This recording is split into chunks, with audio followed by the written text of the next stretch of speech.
In this session, we will discuss briefly measuring and monitoring program outcomes.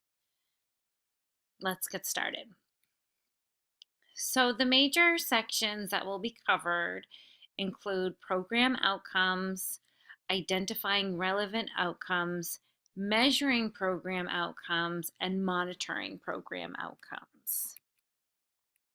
So, important concepts and terms that you should be familiar with include outcome, which is defined as the state of the target population or social conditions that a program is expected to have changed. That's the outcome. Often, what I think we discuss when I was looking at these definitions is actually the outcome variable, which is the operationalized concept that is measured in a study, in this case, that you will be measuring in your studies. Um, Outcome level is the status of an outcome at some point in time. Outcome change will be of particular importance, and it's the difference between outcome levels at different points in time. Program effect is the portion of an outcome that can be attributed uniquely to the program. And again, this is also very important. Um, I'm sure you talk about attribution in other classes as well. And impact assessment is an attempt to obtain an estimate of the program effect. So those are key terms that you should know, especially, well, actually all of them really. So how do we identify the relevant outcomes? Well, not surprising, it does include really working with softer skills in your organization's team or your client's team, especially the team or the constituents, including the stakeholders. So you're going to want to identify the relative themes, or outcomes that are important for them to measure. You want to re-examine the outcomes that are specified in the program impact theory or the theory of change or their logical framework, as we've seen in a couple of other things that you have read. You may want to examine outcomes and their measures as used in prior research. And you may want to think about the possibility of unintended outcomes and how you would actually look for them.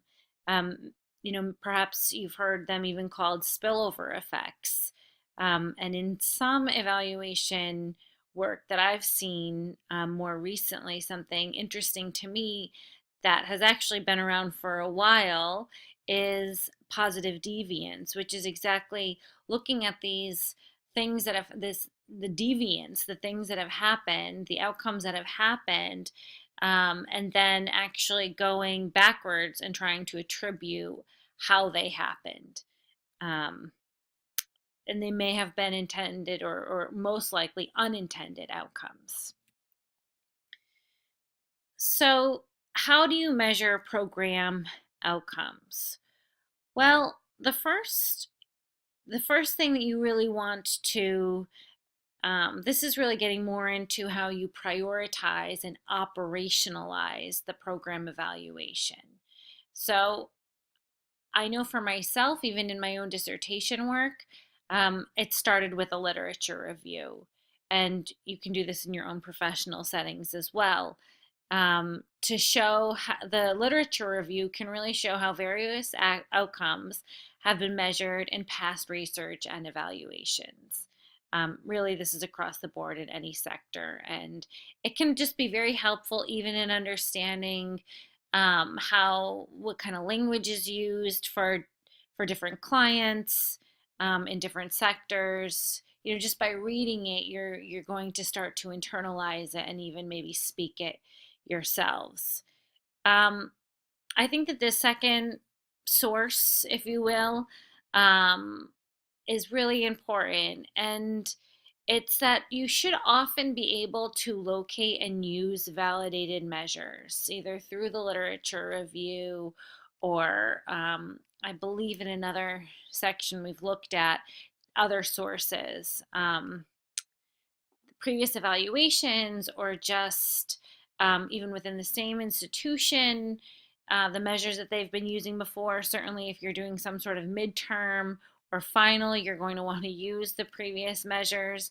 But I just can't emphasize enough that you may not have to reinvent the wheel. And in fact, you probably could be doing better work by using something that's been used before, especially when it comes to these three criteria.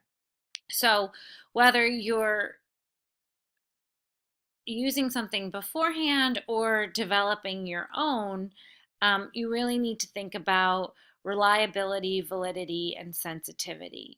So reliability, and I'm sure you've seen this before, and you may have other definitions, but in this chapter, it's defined as the extent to which a measure produces the same results when used repeatedly. That's reliability. The measure produces the same results when it's used repeatedly. Validity is the extent to which a measure actually measures what it is intended to measure.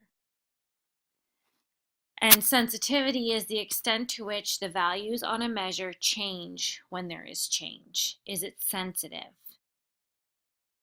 And lastly, just to keep in mind, and I can't remember who or how long ago, if it's one of the professors that you have now, but I'm sure you've heard it before. Just keep in mind GIGO, right? Garbage in, garbage out.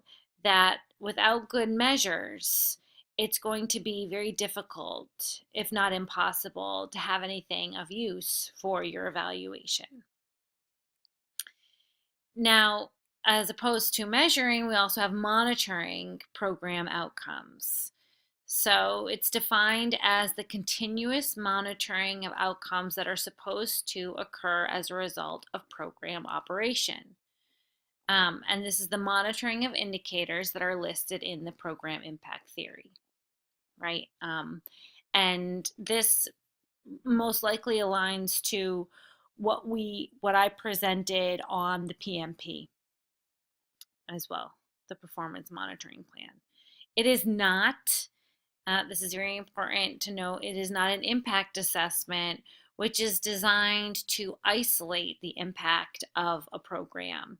And the impact assessment allows for a stronger cause and effect conclusion to be made about the program. So that concludes this session.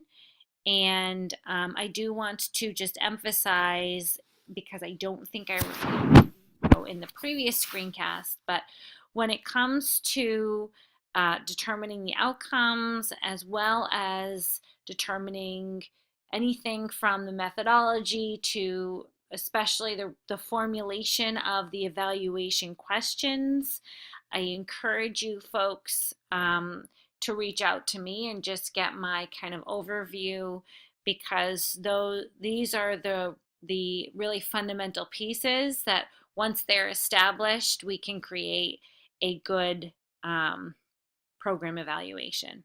Thank you.